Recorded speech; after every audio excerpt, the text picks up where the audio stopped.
Bhante believes his purpose is not only to teach meditation, but also teaching people how to be happy. Without any further delay, with deep respect, we would like to invite Venerable Sujatha to share with us the Dhamma tonight, Taming the Ego. Let us say sadhu 3 times. Sadhu, sadhu, sadhu. Okay, before Dhamma talk, let's do a short meditation. So please find a very comfortable position. Keep your back straight as much as you can. Gently close your eyes.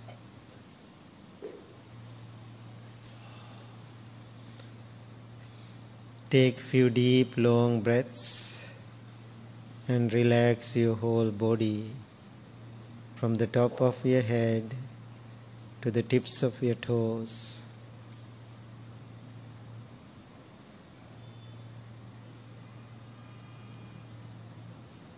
Observe all of the different parts of your body individually and see if they are relaxed, free of tension or strain.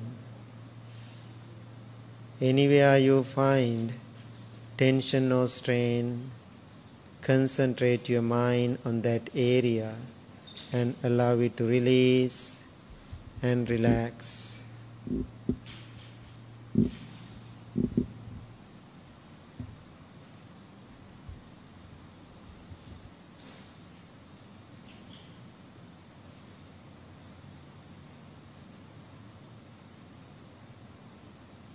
Experienced relaxation and peace. Feel harmony with your body. Feel close to yourself. Now send your loving thoughts towards yourself, thinking, I am well, I am happy, I am peaceful. I am well, I am happy, I am peaceful.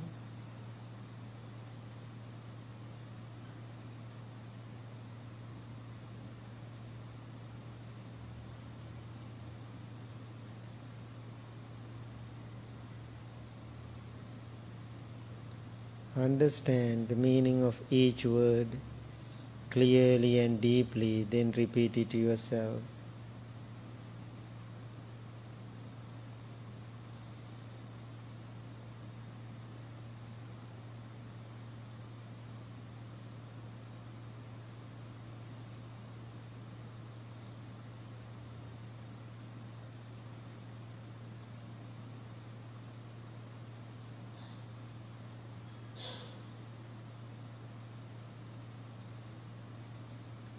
Now slowly turn your attention to the subtle sensation of the breath. Experience at the rim or just inside your nostril, on your upper lip.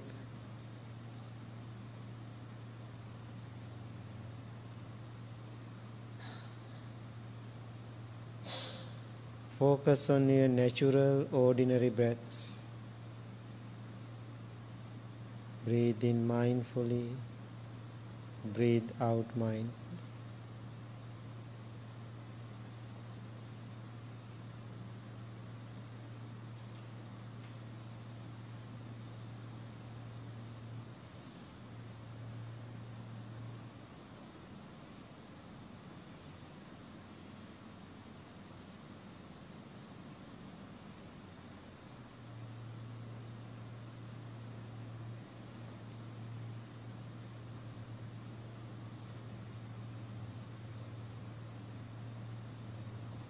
If you are distracted by a thought or a feeling or a sensation, bring your attention back gently but firmly to the spot where you experience that subtle sensation of the breath.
Now observe your mind, observe your body. Your body is relaxed, your mind is calm, tranquil and peaceful.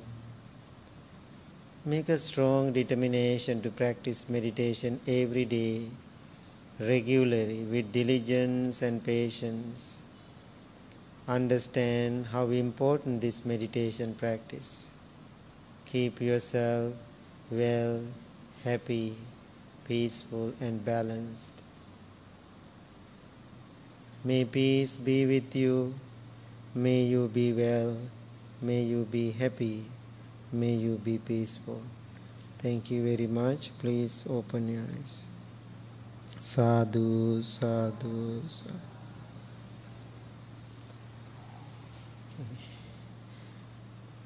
Good evening, everybody. In this Malaysia Dhamma tour, this is my last Dhamma talk.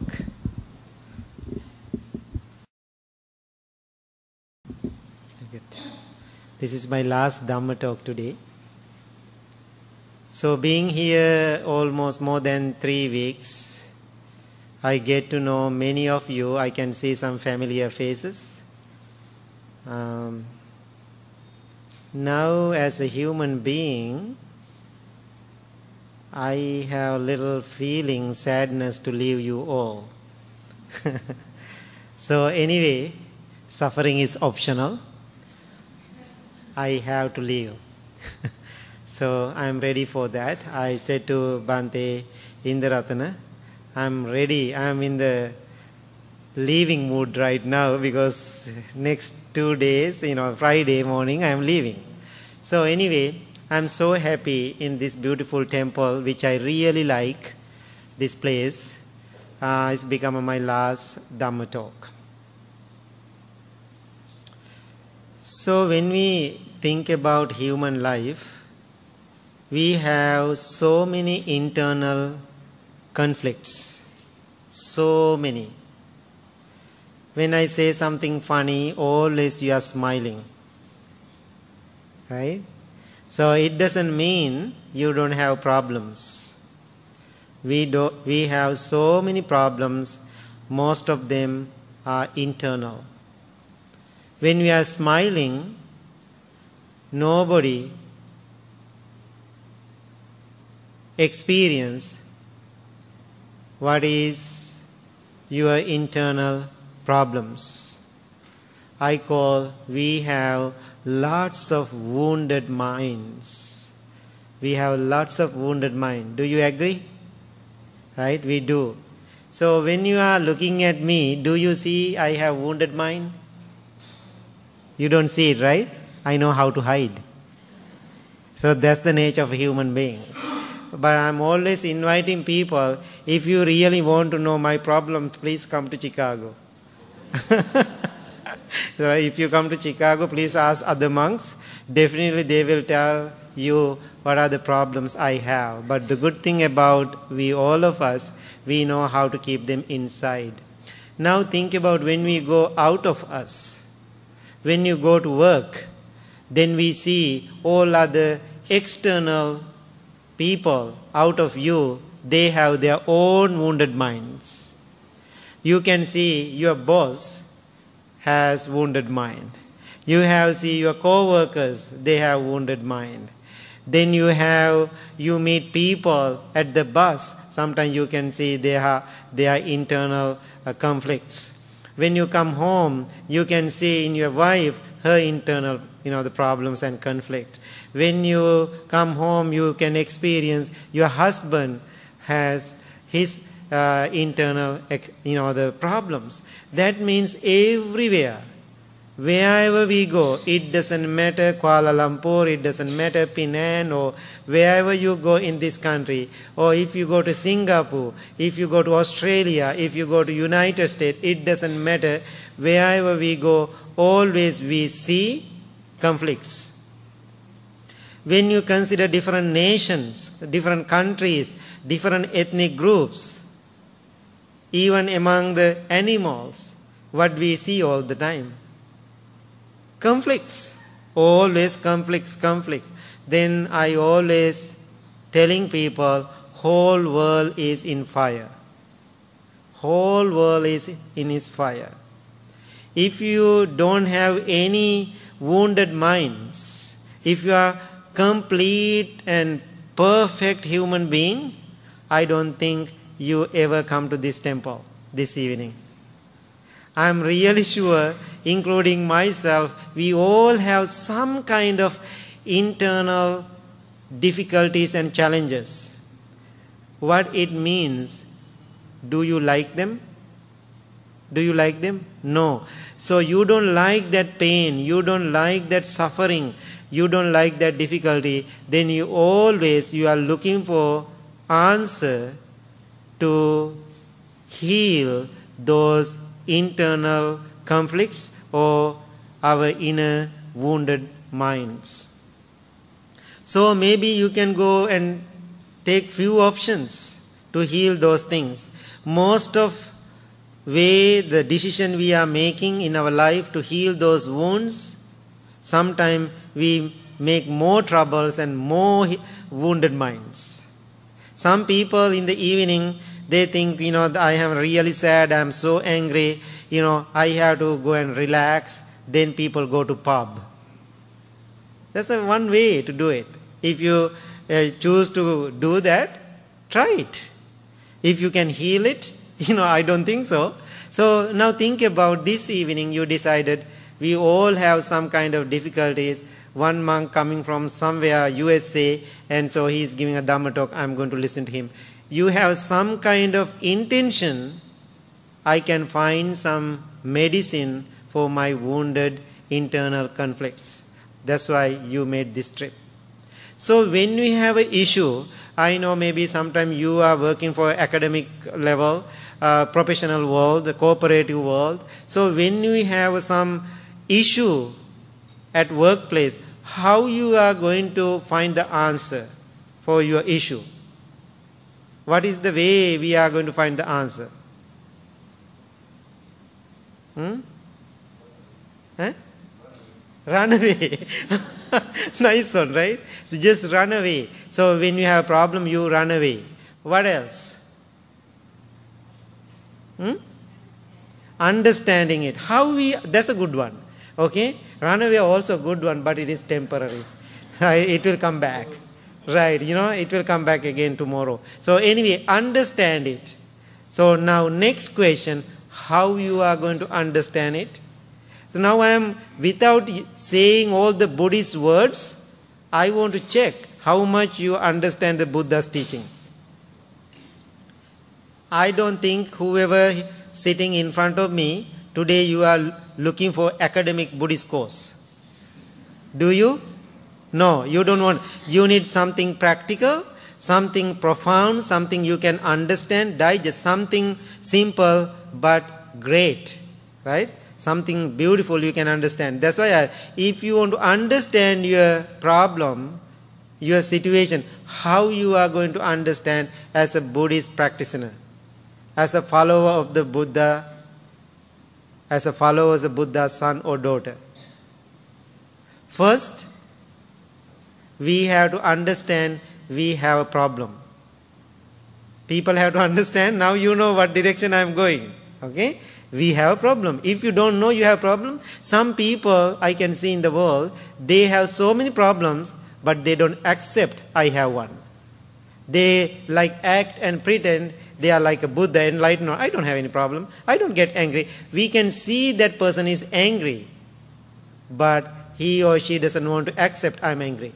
That means they don't like to accept they have a problem. So first solution, if you want to find the answer for your internal conflict, what is the first one? Understand, I have a problem. If you don't know you have a sickness, how you are going to take the medication? So you have to understand I have one.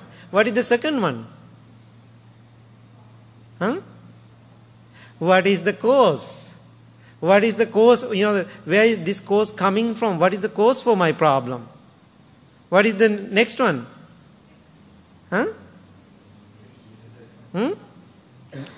So say it loud. I cannot hear. I am so old now.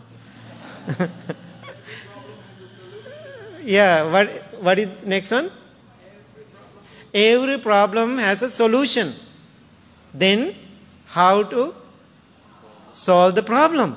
So what is the way? Which way? What is that means according to the Buddhist teaching? Four Noble Truths. How simple it is. How simple? Problem, cause for the problem, solution, how to find that solution. So whatever problems you have in your life, that is the way you have to look for the solution. So I was giving a talk at Ford Motor Corporation. So after my talk, I said how to solve the problem, because that kind of setup I cannot talk about the Buddhism. So I was so mindful what I am going to say. I said the same thing, those 4 steps. Then one engineer said, Bhante, this is the way we fix the cars. This is how Ford Motor Corporation, this is the way when we have a problem, when we are fixing the car, this is the way we solve the problem. Then I said, give all the credits to the Buddha. Then I said about the Buddha. So that's what Buddha says at Four Noble Truths. So my point is, now we have all those inner issues and difficulties and problems. Now we have to look for the cause. What is the cause? What is the cause? Craving. Ignorance. Okay, what else? Ego. Yes. Okay. So craving, ignorance, ego, everything is related to each other. Now everything is related to each other. Let's speak of one big word. What is ego? Self. Okay, great. I love this group. Ego means self. Okay. Who is self? Let's make it very simple. Who is I? Now I am asking, you say, I am so and so.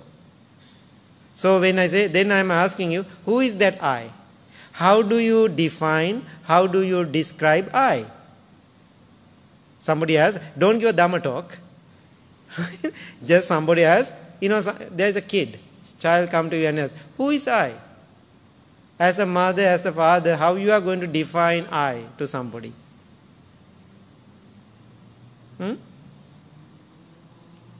How you say about yourself? I am, this is my name. I live in somewhere. You can say the city where you live. I work in this company. I dress like this. I have long hair. I have short hair. I am a tall person. I am a short person. So you can talk about yourself. Then I am asking you, where you dress, where you talk, where you work, where you live, is it I? Now we have to look for the root, okay, for the problem. So is it I? Where you dress is I? Where you talk is I? No, right? No, people say no, that's not. Then people say, my body is I.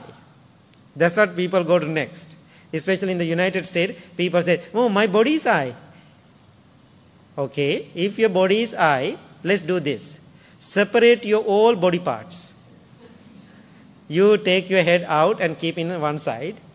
Both hands is the other side. 2 legs are other side. All the body part in the different piles. Now I am pointing your head. I am asking, is this I? Your head is I? Do you say yes, that's I? You don't say it. Then you say, that's not I, that's a head. That's a hand. That's a leg. After you separate it, they have different labels. After you put all the parts together and made that kind of shape, we call it body. Then we have so many bodies. Then how we are going to differentiate those bodies? How? Give a name. I am Mary. I am John Paul. I am Sujatha. Right? So then somebody shaved head and wearing the robe, he is a monk. So different pictures, we are giving different names. Then those names are I? No, right? So now we are so confused. Then who is this I? There is no permanent person there. Now, according to the Buddha's teaching, Buddha said there are two different truths in this world. There are two different truths in this world. One is conventional truth. One is conventional truth. Other one is ultimate truth. So I remember when I was like 16 years or maybe 15 years old, I was studying Abhidhamma. In that time, that's the first time I heard about those truths, two different truths. I was thinking something crazy because I don't understand. Now I get it. Now I understand. So Buddha said there are two different truths. One is conventional truth. Other one is ultimate truth. Okay? So conventional truth make names for convenience. This one we call orange. If there is another fruit, we call apple. This shape we call the table, microphone, body. What is that? Why we make the different names? For convenience. Buddha said there are such truth for the conventional truth. For making the labels and the names for our own convenience to live in this society. That's the first truth. Then the second truth, ultimate truth. What is ultimate truth means understanding there is no things called orange. This makes sense? Now we call there is an orange. That's a convenience. We have to understand this shape, this color, this taste. That way we name it orange. Then deeply we understand there is no orange. After we take all the parts out, there is no orange. Then we have an orange peel, so other part of the orange. It makes sense now? So why we are using conventional truth? For only purpose is a convenience. Other one, for our deeper understanding, if you are looking the root, what we have to understand, there is no such called permanent thing in this world. If you believe permanent thing exists, then what will happen? All the problems will come after that. So, we always talk about the soul, permanent, something permanent, the different religions. Buddha said, I cannot talk anything permanent in this world, living in impermanent world. How beautiful that teaching. Living in impermanent world, we cannot talk about anything permanent. So how simple to understand that. But how many people want to understand this? Nobody. Now think about, before I come here, I was sitting outside, waiting until you finish the chanting. I didn't have any idea. I know I am coming inside. I have a chair here. Now I know, because I have been here before, I know there is a chair. But I have a special chair for me. Now after I sit here, now I have a chair. Now as a conventional world, as a conventional truth, this is my chair. Now I try to sit here, I am planning to sit here again the Dhamma talk. One day Indaratana will come and try to sit here. Then I said, no. This is my chair. You cannot sit here. Because this is a sign for me right now. Why? I am the one giving a Dhamma talk. For our convenience, this is a sign for me right now. This hour. So after this hour, then I am telling him or talk to the president of the society, I said, this is my chair, okay? I am taking it home. Then there is a problem. Now think about, after sitting 1 hour, if I really attach to this chair as my chair, I put that I or ego into it. Then, now you can see how I am creating suffering. Then he said, no Bhante, this is our chair, this is belong to the society. This is the place monks are giving the Dhamma talk. How come you take it home? I said, no, I was sitting there 1 hour. This is my right. It is belong to me. I am taking it. Now we both are fighting for that. Why? I think this is belong to me. Now think about how we are creating suffering into our life. Because right after we put into ourselves into that, all the problems, attachment, desire, fight, killing, upsetting, angry with each other, all the problems come. Is it very simple and practical to understand that? So as a conventional truth, I am sitting here now. As a conventional, we have different names. But in reality, we have all 4 elements in our body, in the world. So if you understand that, there is no conflict at all. I have few experiences. One time I had the old car. Okay, I have old car. This car always breaking down. In Chicago, winter time, breaking down. Then somebody has to come and pick me. Because in the middle of the road in the snow, it's breaking down. So then one day, temple board member came to me, Bhante, this is dangerous. You cannot do that. Let's go and buy a new car. We have to have one here in Chicago at the winter. I said, okay. Then we went to Toyota dealership. Okay. Now think about how we build the ego. Okay. Put I into it. I said, okay. Then he said, okay, pick a car. I don't know about any cars, but I love colors. Temple clothes, the Blue Lotus Buddhist temple. Then I thought blue is better because temple is blue. So I pick a blue car. Still I have the same car. So I said, I like this. Then we did the driving test. Now manager or somebody came and said, okay, just wait. He got all my names and the ID number, all those things. After 3 or 2 hours later, he came and gave the bunch of, the one key and, oh, congratulations, here is your car. Okay. Now I felt, wow, I have a car now. Now then board member said, okay, Bhante, you can go home. Now the monks in the United States, they are driving, otherwise we cannot survive in the country. So now I'm many years, so almost 20 years I'm driving now, I'm so used to it. Now I'm driving. I'm extra mindful, so careful. Why? My brand new car. When I'm driving that the old junk car, I didn't have any idea. Just drive, just park wherever I want. I don't have any attachment to that old car now. I so worrying about this brand new car. I'm driving extra mindful. Then I park in front of the temple house, monks' residence. Then all young monks came out. Wow, congratulations, you have a brand new car. They opened the 4 doors and opened the the trunk and everything is keep open. Then I said, don't touch. I said, don't touch it. This is my car. So now they try to start it. I said, be careful, slowly, don't be hurry.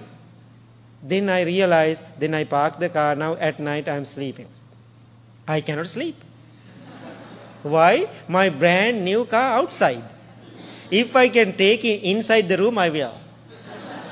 I cannot. Now all night I'm thinking, maybe somebody steal my car. Somebody come and damage it. Now that night I realize I'm thanks for the Dhamma and the Buddha. Is that wisdom is in there my mind. I realize what's wrong with my mind. Then I realize how many thousand times I realized middle of the night I was driving back and forth by Toyota dealership. I did 1,000 times. I have seen thousands of cars. United States is a totally different story. Thousands of cars all over I have seen many times, but I didn't have even a little desire to buy a car. I was so happy what I had.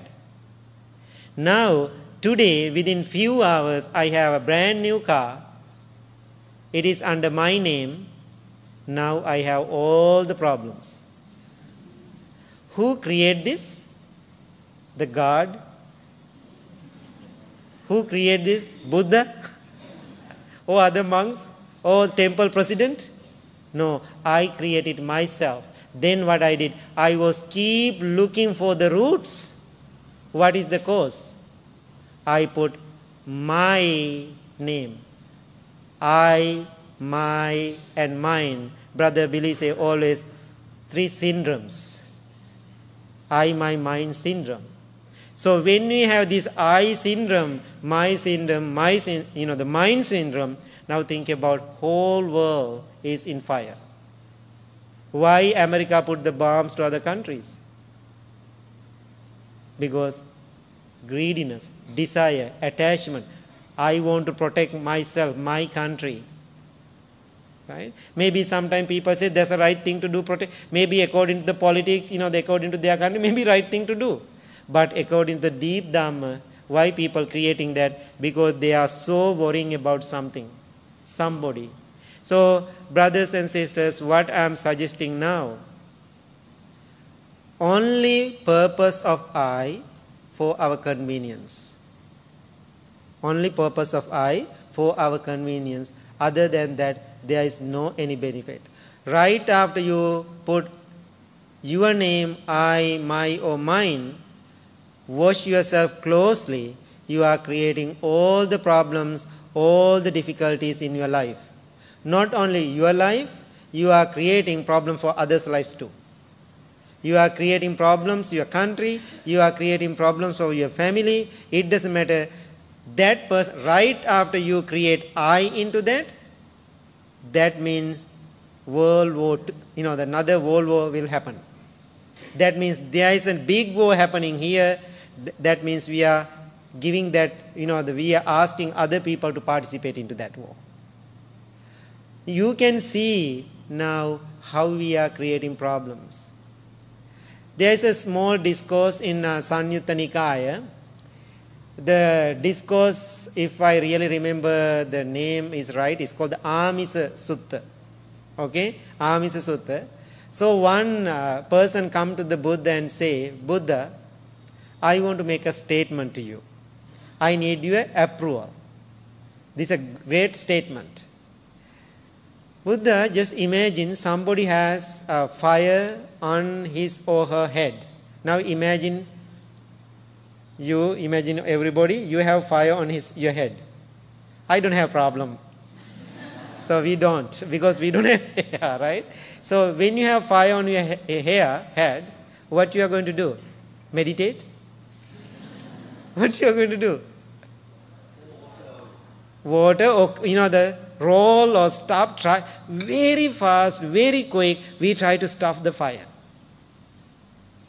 Then that man said, same way, quickly, very fast, what human beings have to do.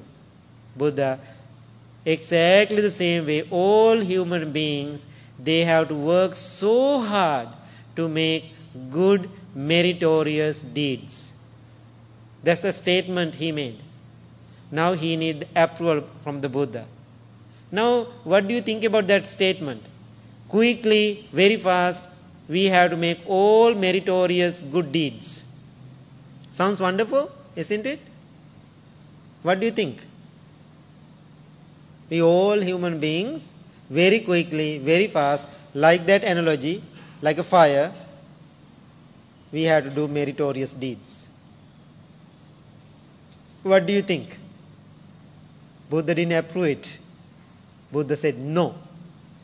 Buddha used the same analogy. Somebody has fire on his head or her head.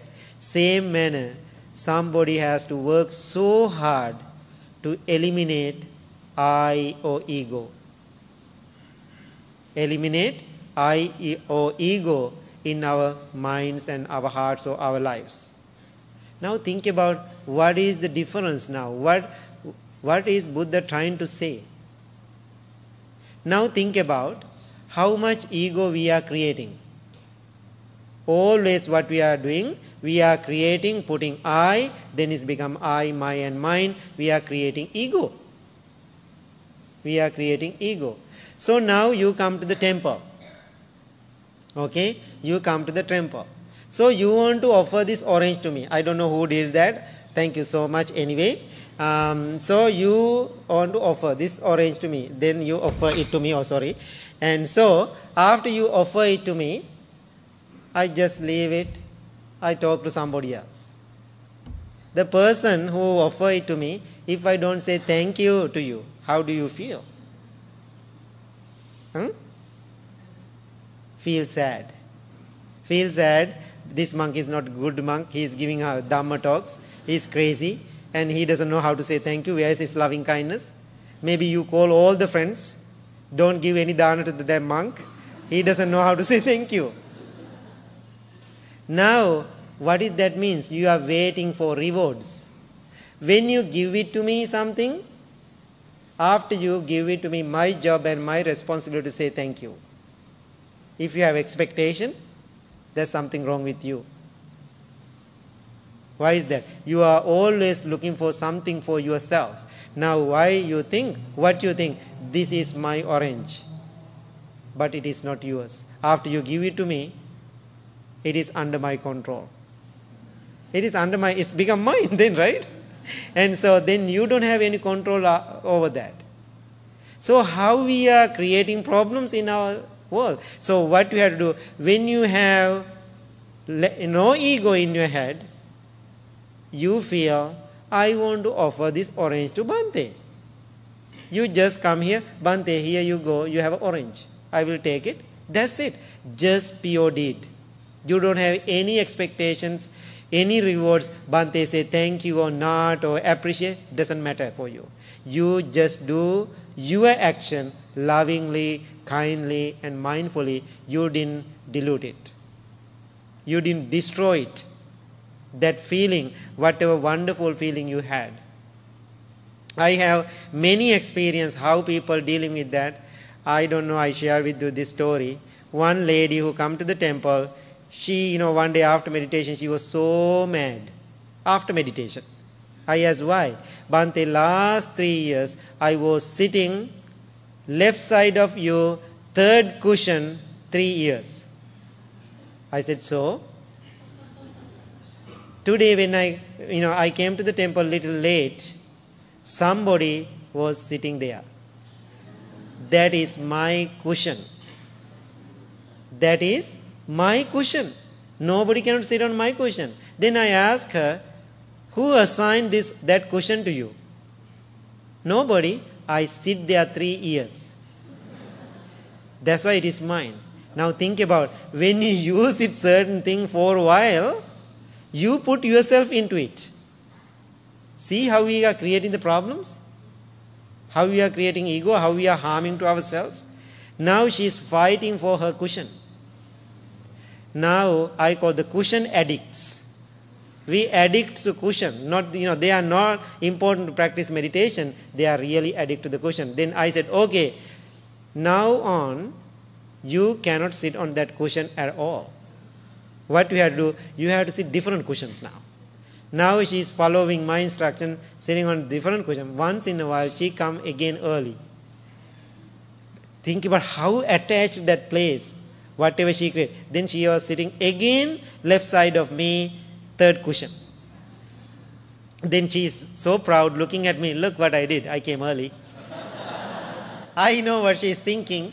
Then now everybody is sitting almost ready to do the meditation. Somebody come very late because she is a very regular person. Then I say, excuse me, please get up and offer your cushion to somebody. She hate it. I did couple of times because then I asked her to move to different places. Finally one day she came to me and said, Bhante, thank you so much for your tough love. Why? Hard way, difficult way, harsh way. Sometimes I start to share her, tell her the wisdom. Do you understand how we are creating problem? Very simple. You are not aware about it, how much we are creating these difficulties. So sometimes even the two monks, because I think he and myself, we don't have problem because we are wearing different color robes. We don't lose, we don't get upset each other. Sometimes we are doing laundry together. Right? So most of the robes are, the standard. So when we wash robes at the temple, then other monks taking my robe, but I feel my robe is gone somewhere. I have somebody's robe. Then I said, hey guys, you took my robe. Then they are laughing at me. There is no such thing called my robe. You are the one giving the Dhamma. So then we start to laugh, So now how wonderful that noble friendship. And same time, we have to understand, of course, I have a robe. I wear it. It is my robe. I have to say it. It is okay to say it. But don't make a big deal out of it. Sometimes I go to room, look for my own robe. But no upset about it. But they forget about it. They think this is their stuff. But when I see it, touch it, I'm so used to it. Now think of when we so used to something, when we touch it, we feel this is my robe. So it's happened to me also. So that's why we have to meditate. That's why we have to meditate. When we have this ego, next thing, there is no benefit at all to yourself or others except conventional truth. For our convenience, except that there is no benefit having ego in your head at all for yourself or others. So when I was a young monk, I used to live in Sri Lanka many years, my first 20 years, very respectful way, a very strong conservative Theravada Buddhist country. And so, in Sri Lanka, he knows, when we get into the bus, we get the front seat. We are so used to it. So I went to Australia first time. I was thinking I want to have a bus ride. I get into the bus. My conditioned mind, I think somebody give me a seat. Everybody looking at me, they turned their head. They didn't give me a seat at all. I was so hurt. I didn't enjoy the bus trip at all. I returned to the temple. I called my teacher. I was so young. Then I said, I don't like Australia.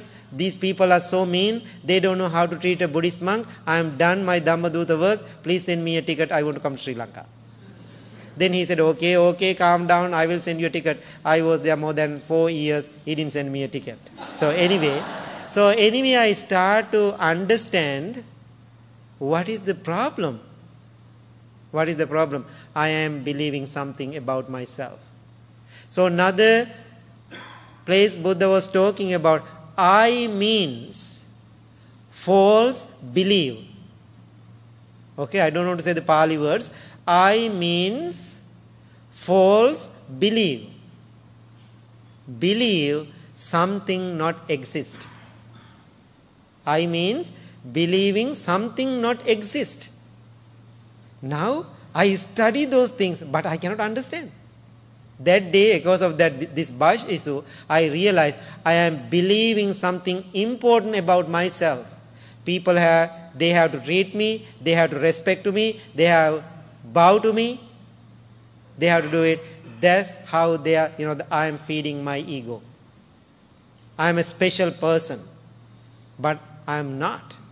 Now I understand that is the problem, that is the road. I try to understand, but I don't want to understand. I feel very scary, very fearful. Get rid that whole I thing from me. Then I am thinking to myself, question, who I am? Who am I now? If you don't have I, it's very scary.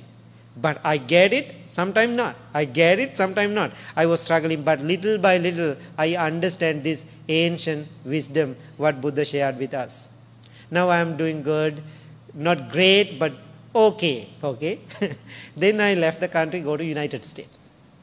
First I landed to Atlanta airport, one of the biggest airports in the country. Then I walk out from the airplane. The tall African American man looking at me, walking towards me, looking at me, and he said, "Hey man, what's up?"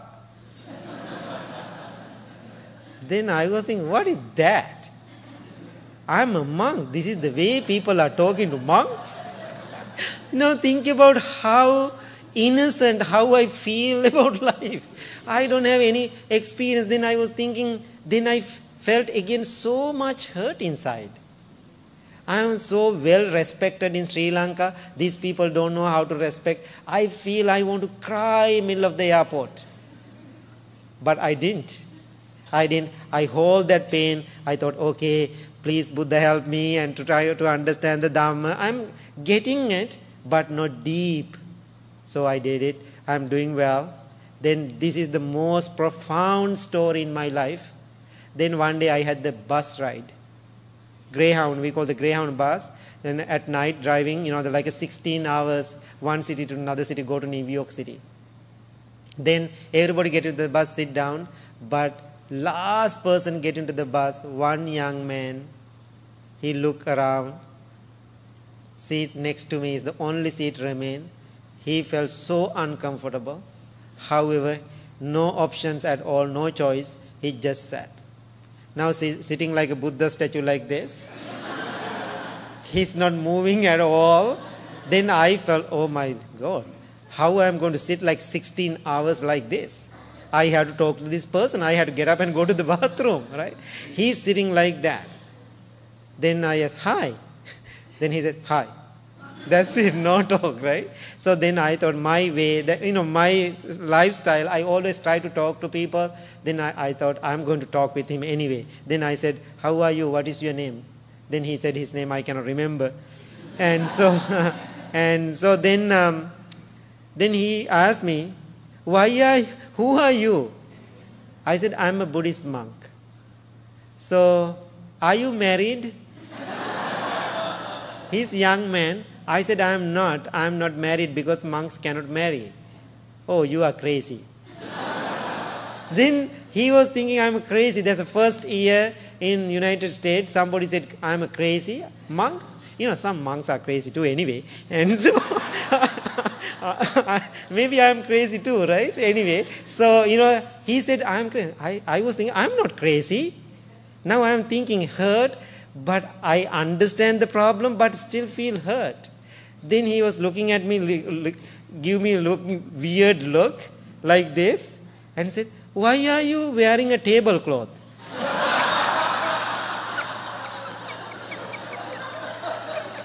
So then he was thinking, I don't have any clothes to wear. Then now think about every cut in a day, how much you respect to this robe.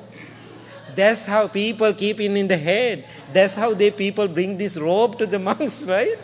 Now, middle of the United States, somebody said, why are you wearing a tablecloth?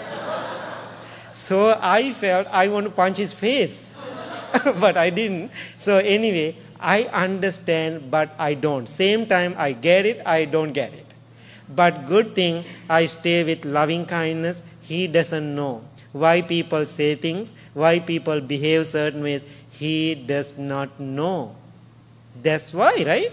So I feel so kind towards him, but even he was so mean, I felt he's mean. He's not actually. He doesn't understand, but I felt that moment because I am new, he's curious. But I was thinking he was so mean. The problem is I am hurt. Now I am digging to my roots why I feel hurt. I get it now. So anyway, end of the bus trip, I gave my card to this person. I don't know why I did that. So then he got the card. He didn't say thank you to me, just walk away. Now I moved to Chicago. Now I'm living in Chicago after 5 years later. Then I got an email from somebody. I don't know who is this person. I opened this email. Then he said his name. Bhante, I'm so and so. I met you 5 years ago at the Greyhound bus.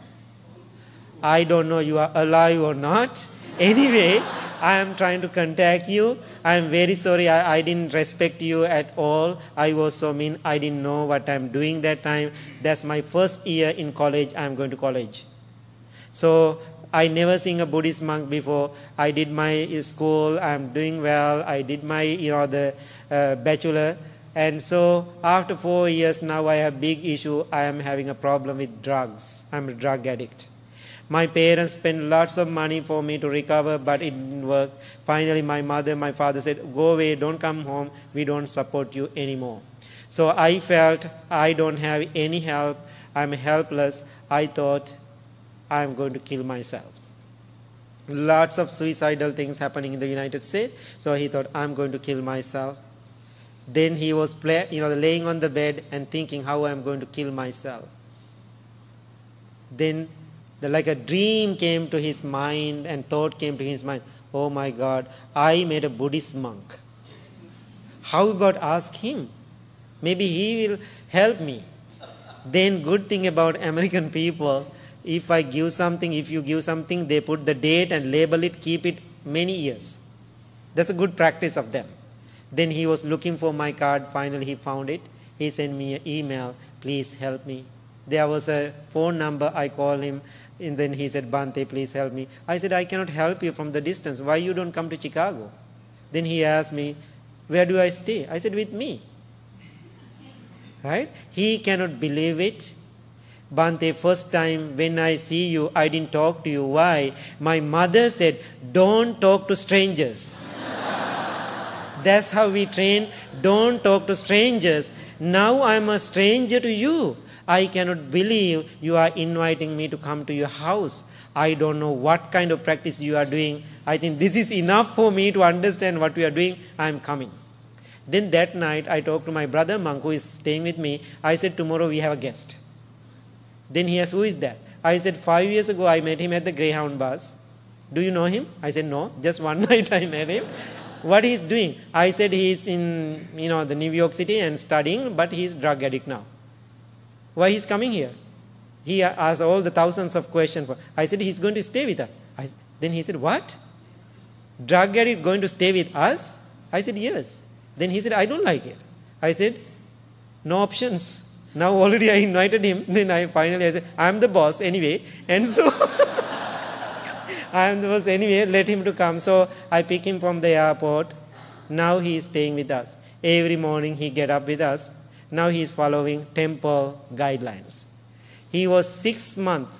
He was stay with me 6 months. He didn't go anywhere without me. Only person, myself or other monk, he can go out. Otherwise he didn't go out. Okay? 6 months, he didn't do even one mistake. He did very well. Then I thought, now this is the time for him to leave. I said, my friend, you have to leave now. Then he asked me, Bhante, did I do something wrong? I said, no, that's why you have to leave. If you do something wrong, I never let you to go. No, then he's crying and sad, very emotional. I said, no, I feel sad too. I feel you are like my brother now. I feel very sad to let you to go. But I think that's not, if I'm really clinging to you, that's my ego. That means I'm hurting to myself and also I'm hurting to you. So please go. Then he asked me, where do I have to go?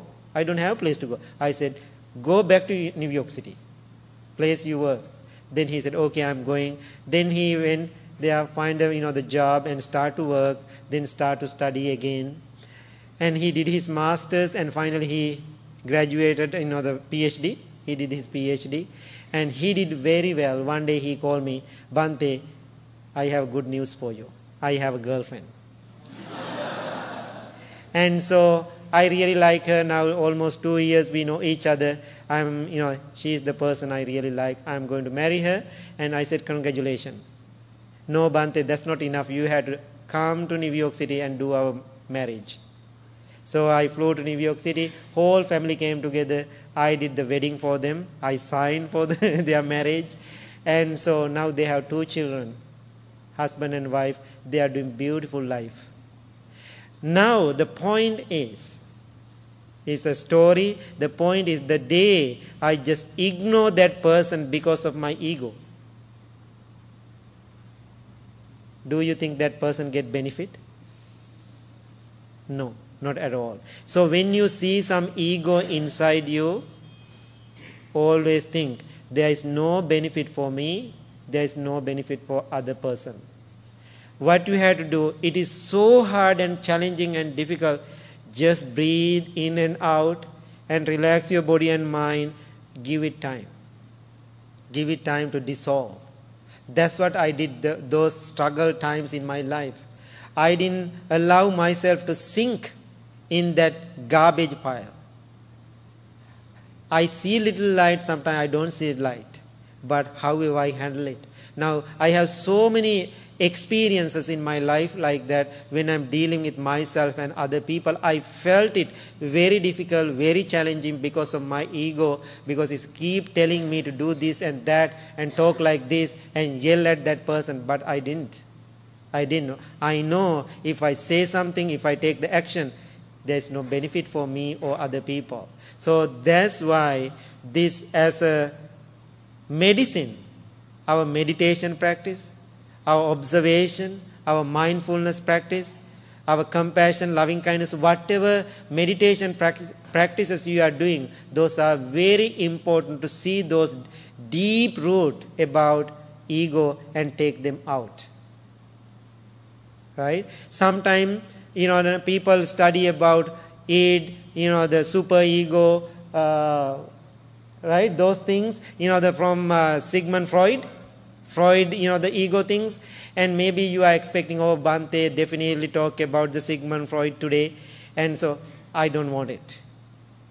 I respect those people, but even you have all the information about those, the great people passing those information to us.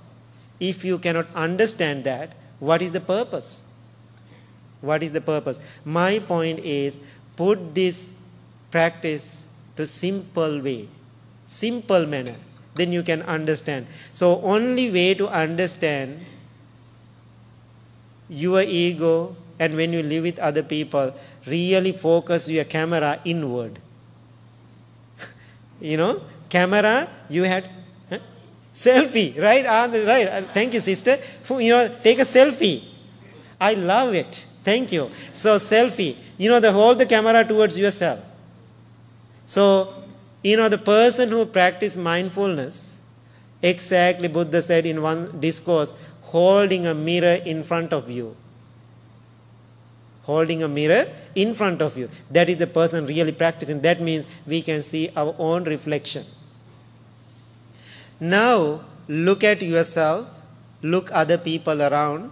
Don't look at other people. Oh, he has so much ego. Oh, that person is so much ego. Don't worry about other people. When I talk about the ego, then how many people think, I know many people who has my friends who has ego. How many people think like that? Always we are thinking like that. You don't want to. But don't worry about other ego, your boss ego, your co-worker's ego, and always think about your ego. So, when you are losing your ego, when you are taking your ego out, then something beautiful happens in your mind. You become very compassionate, loving person. You become very compassionate, loving person, become very humble. Humble. Chinese community, the bamboo tree very well, right? Bamboo tree. When bamboo tree is really growing high up, what will happen to the tree? Bending down, become very humble. Very humble. I remember when I was a young monk, my teacher always telling me, learn from the bamboo tree. Learn. If you are practicing as a monk, become a bamboo tree. I don't know what is bamboo tree that time. Then he said, bamboo tree is always bending. Now think about the fruit tree. When you have lots of fruits, that all the branches come down, helping the world. Now when you have a PhD, what you have to do? Become very humble. When you become a president of the temple, oh brother, sorry, become very humble. When you come to the temple, clean the temple, don't show off. So always be humble. That's why we bring our palms together. What is that really deep meaning when we bring our palms together? Bring in. Right? Most of the religion, how palms go? Most of the religions go out, right? Asking. But Buddha's way, palms come together, bring into the heart. So we become very hard, we are practicing Buddhist teaching from the heart. So that's what happened. So my own experience, I had lots of ego in my head. I am not blaming to anybody. But after I realized it, I felt I become so humble. Sometimes, the young monks like him, they are laughing at me. Why? Because I am turning into 50 next year. Sometimes even I am talking and laughing with 18 years old monk. no problem for me. Because they say, oh, you are old monk, we are young monks, okay? So they are, they're making jokes with me. But, even I am an older person now, even I can go and talk to young monks, young people, I can play with children. Why? Mind going really calm, soothing place. There's nothing to respect, nothing to show off. Very genuine, very kind, very humble person. So what I am suggesting you now, please watch your ego all the time. Only conventional truth you can keep it. There is no purpose having ego at all.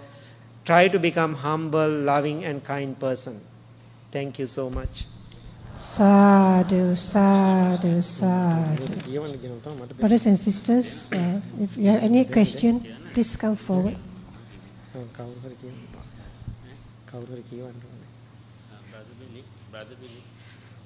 Okay, there are a couple of questions. Brother Willie, could you please read it one by one? Oh, there's a microphone.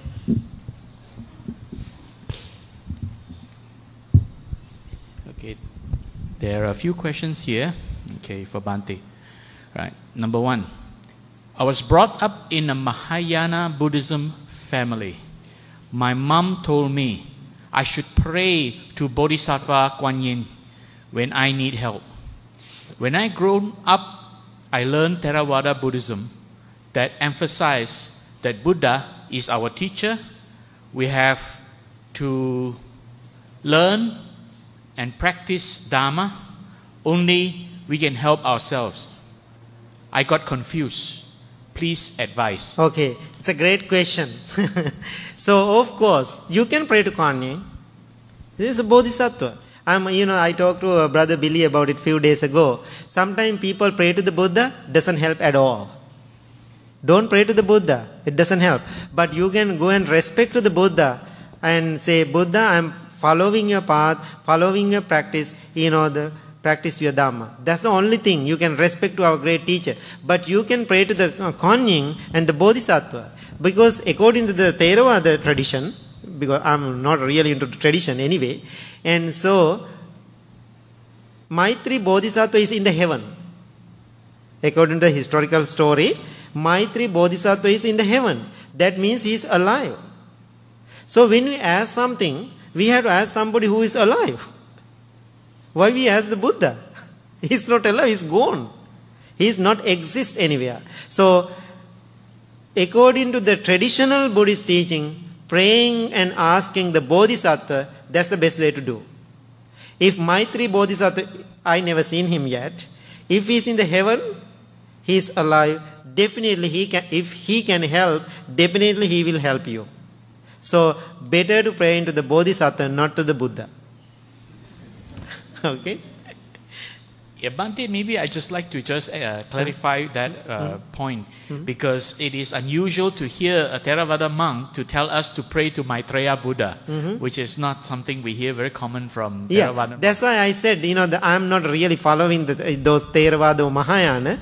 So what I am suggesting, what I understand in this moment. So if I ask something, I don't ask after my mother died, Mom, please help me. I go and I call her now. I ask, Mom, where are you? Please cook something for me. Because I know she's alive. If I feel somebody's alive, better to ask that help in the common sense. No, I'm not talking about the Theravada or Mahayana. So in the common sense, I feel I am asking some help, somebody is alive. I don't ask somebody is already gone. So that's my point. Yeah, maybe Bhante, I'd like to extend on that, because a few people asked me after you mentioned about Maitreya, they says, how can Maitreya be alive? Actually, if we look at it logically, it is possible, because before Gautama became the Buddha, or before Prince Siddhartha became the Buddha, in several lives before that, he was alive somewhere as a Bodhisattva. And he was in the heavens. And then finally he came down as Prince Siddhartha and then became the Buddha. So before Maitreya appears on earth as a human being to become the Buddha, he must be somewhere in the heavens, or maybe even on earth. Yeah, that's what, even Theravada, traditional Theravada countries, like Sri Lanka, for example, I don't know about the other countries, we are believing the Maitreya Bodhisattva. Maitreya Bodhisattva is a heaven. We call the Maitreya Bodhisattva. We have that concept, but it's not very popular. But we have that idea. Even when I was a child, we talk about the Maitreya Bodhisattva. But we even in the Theravada traditions, we don't have pray and asking. So now in these countries, people are so used to asking and praying to the Buddha and all the deities. So then I was thinking, as a Buddhist, it's better to ask Maitreya Bodhisattva. Because, we heard the story, he's in the heaven. So I think he's listening now. Okay, Bhante, we have another question. So then he also said, when we chant, the praying to the Buddha, not praying to the Buddha, we are chanting his qualities.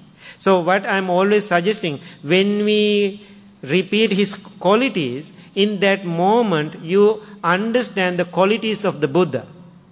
When you understand the qualities of the Buddha, then you become that kind of quality person. Then it's become automatic blessings to you. Okay?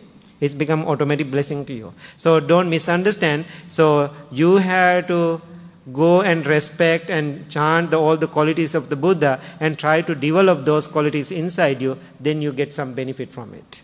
That's the Theravada style. Okay, we have a second question here, Bhante.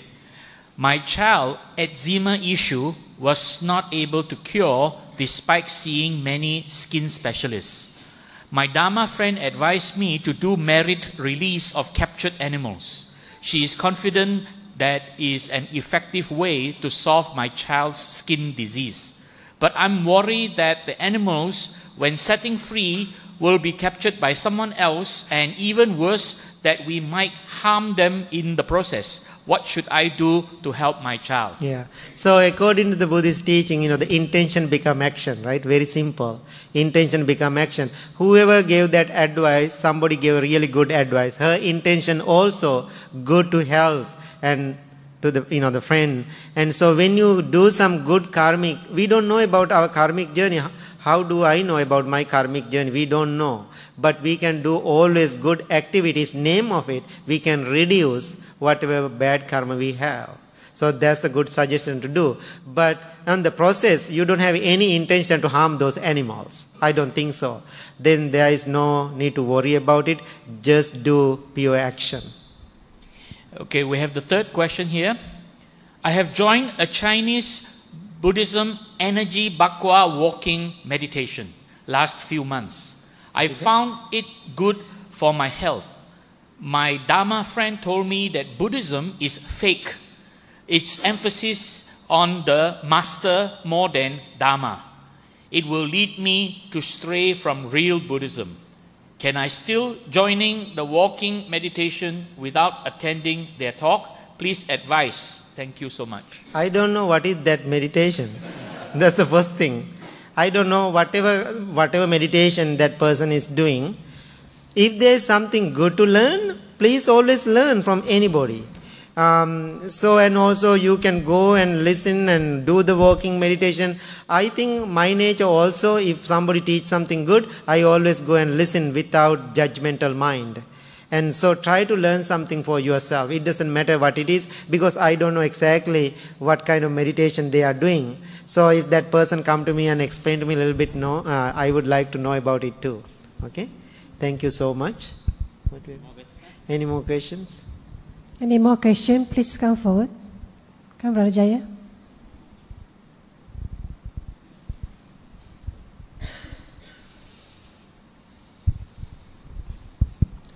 Venerable Sir,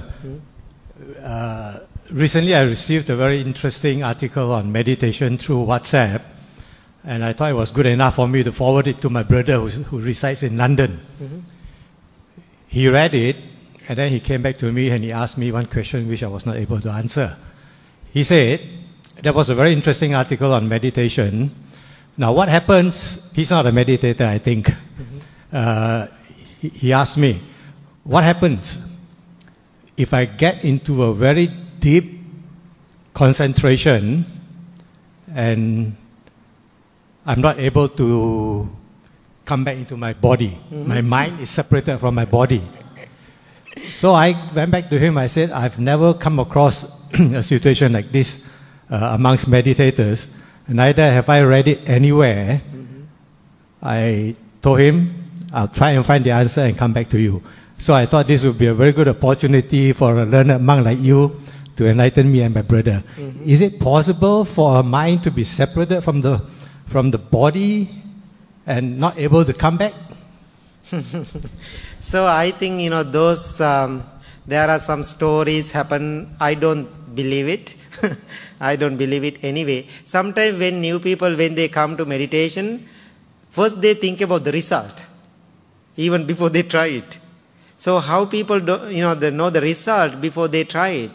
Because they are talking and take all the wrong information from other people, and they are going out of their body, they cannot come, and I think it's never happened. Don't worry. So, but there is one thing I heard, one of my very senior Buddhist monk who passed away, he said something.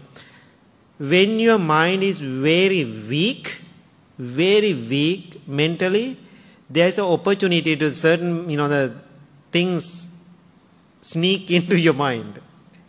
So, that's why in the Buddhist teaching, before we start to meditate, we chant the qualities of the Buddha and doing some ritual to feel ourselves good about ourselves, what we are doing, if you don't have that strong mindset. So in the Buddhist countries, before their meditation, they do their prayers or whatever chanting they are doing. So then they start meditation. Please advise him, don't worry at all. And those things easily never happen to a person. I never heard even one. So those are kind of, the stories people created. Yeah, it is very sad sometimes. Yeah. So anybody going crazy after doing meditation? I don't think so, right? Everybody feel peaceful. And one thing I am suggesting, if you really want to start meditation, find a teacher first. Don't do reading a book, read the book, I am going to meditate now. Then again open the book, I am going to meditate. Don't do that. I know many people doing that. Listen to YouTube clips and doing meditation. It is okay to try it, but always find somebody you feel right. The noble friend, Kalyana Mitra, as your teacher. In the beginning, 6 months or 1 year, teacher will guide you. I think that's the best suggestion I can make. Okay? So thank you. Come, sister, please come.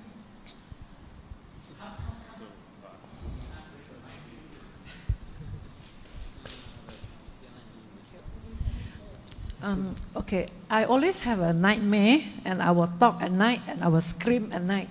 Almost every night I sleep, I will talk and I will scream. Is it I'm having a weak mind or I'm having any problem? After doing meditation, I thought it will help, but it's still the same. Of course, don't misunderstand. Of course, when we have weak minds, always see so many dreams. Personally for me, I don't see that many dreams, very rarely. So if I see a dream, something related to that day. So when we have so many things happening in our mind sometimes during the day, at night is really bothering to our sleep. So keep doing. Now you are so conditioned to that. That's why it keep happening. Something happening again and again and again. That means you are so conditioned to it. Now you have to break that condition with something good. So what you have to do, keep doing every day short meditation before you go to bed, and also you can do some chanting for that purpose. Then you feel good about it. That's the suggestion I can make. Try it every day. Don't give up. After doing meditation, still you see those freaky dream. Don't think, oh, my meditation doesn't work. No, keep doing it the same thing again and again. That means we have to replace with something good. Okay?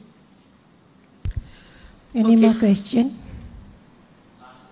Maybe one last question before we invite Venerable to lead us in the sharing of merits. Okay. I hope everybody enjoyed this evening. Thank you so much for doing this. So we are going to transfer. Okay. So we are going to.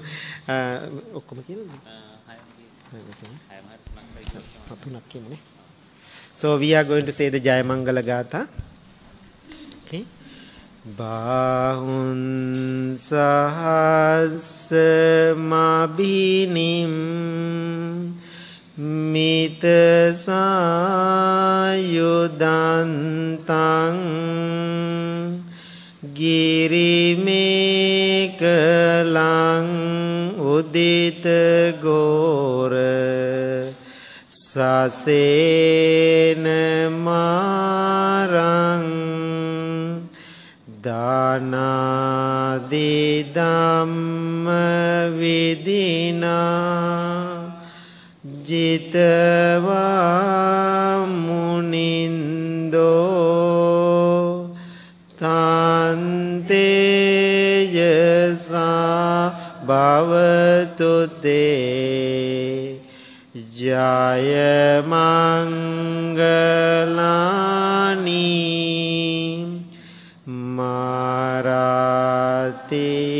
Maratireka mabiyun jita sambaranting goram panalavaka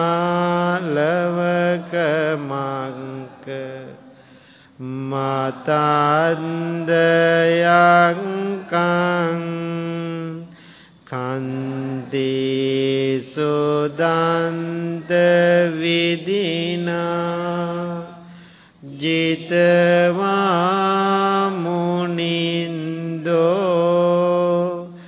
tante jasa bhavatu te jaya mangalani Nalagiring gajawarang atimanta butang dawangi jangka masaniwa